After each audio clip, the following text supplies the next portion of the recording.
Okay. So a couple of weeks ago, I talked about relaxation and tension in meditation, working with that in meditation and in awareness practice generally, and the importance of relaxation, particularly learning to relax the mind, perhaps when physical relaxation of the body or the muscles isn't always possible. There can be very, very long-standing habits of holding in the body and also holding around an injury or those kinds of things. But relaxation as a support to awareness, yeah, has a strong positive effect on the quality of the mind, which is what we're working with. But like any positive effect, there's another side to it. I think, except perhaps mindfulness, that's what is said about the five spiritual faculties. Mindfulness is in the middle as their sort of balancing quality. So relaxation, if you like, is one side of a pole, and the other side is a sort of awakeness or alertness in the mind, an awake quality of being. So this doesn't mean sort of tense or ready to spring into action, but it has a sort of presence and a flexibility to it. There's a line from a poem which some of you will have heard me read by Emily Hassler. And she says, dedicate your life to the twin and warring gods of precision and wild abandon. I quite like this. This is another pole, but it has some sort of similarities with relaxation and this quality of awakeness. Um, yeah, so precision. I think the alert quality, the awake quality, has a sensitivity of precision. We know what's being seen. We know that we're present. And the wild abandon has the flavor of release, of letting go, letting be, which can be part of the palette of relaxation, of opening. Yeah, so what happens perhaps when we have a lot of relaxation but not enough alertness or awakeness? So I just want to mention a couple of things. I'm sure there are more. Um, so one of them is that relaxation can often be quite pleasurable. So what can happen is that we start to over focus on that pleasure. Um, Nothing wrong with pleasure, and it's important in our practice that we have pleasure. It's a very sort of it's very important for motivation that pleasure is available in our practice, and our practice is a source of pleasure. Obviously not all of the time, but there's some degree of it. But when we over focus on pleasure, we start pursuing pleasure for its own sake. And it can happen really subtly, rather than the goal being about, or the intention being to be aware. There can come almost an underlying or an arising unconscious focus on, the unconscious intention is to have more pleasure, more of that nice stuff that's going on. So when this happens, we're not seeing pleasure as an object. We're not seeing it as something happening in awareness. But we just sort of sink into it and revel in it, like a hippopotamus bathing in mud or something like that.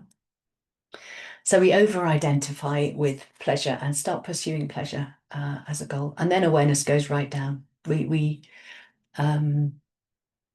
And pleasure often will go forward. It'll go into seeking more, or seeking the kinds of experiences or objects that will bring more pleasure, but not necessarily more awareness.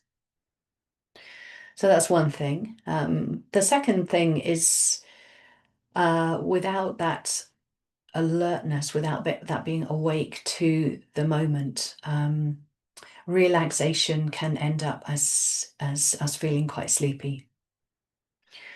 I think a very useful experience in meditation is to explore that, what I call the sort of far spectrum of relaxation, the rosy glow of, maybe, you can definitely feel there isn't a sort of sharpness or a clarity.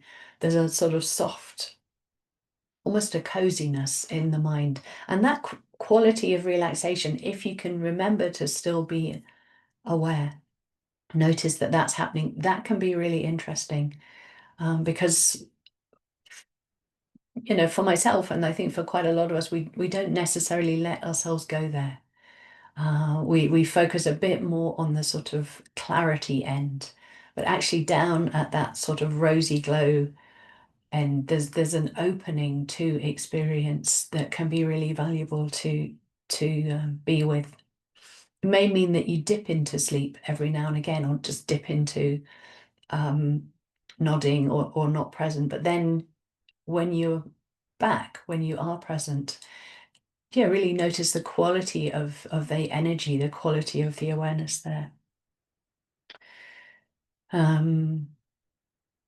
Sometimes we can notice experiences that just haven't been accessible when there's that sharpness, which to some extent can be a bit more self-directed. There's an undirected quality to this openness. Yeah, and I think there is a link to clear seeing when we're noticing things that are not usually accessible to us. They're often connected with clear seeing in practice. Another little quote, one of my favorites, some of you will have heard, from Albert Einstein. He of the very big brain, but actually what he's saying is daydreaming is the mind's only pathway to new ideas. Daydreaming is the mind's only pathway to new ideas. So I think if you substitute daydreaming for this very sort of open sort of quality of a soft mind, then it can start to make these more intuitive moves to seeing things in a slightly new way, seeing slightly different things. So that's where I think the link to wisdom is. And this comes through relaxing the mind, but also being present and awake to what's being noticed. We go into uncharted territory, or we set up the conditions where it's possible that the mind will go somewhere that we haven't been before.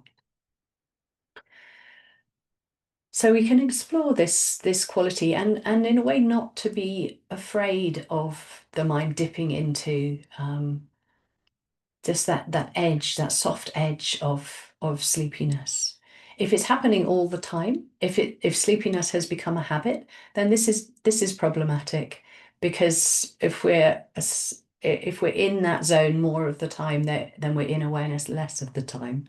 But if we can manage this quality that I'm talking about and feel into how that is, you'll know that some awareness is also present.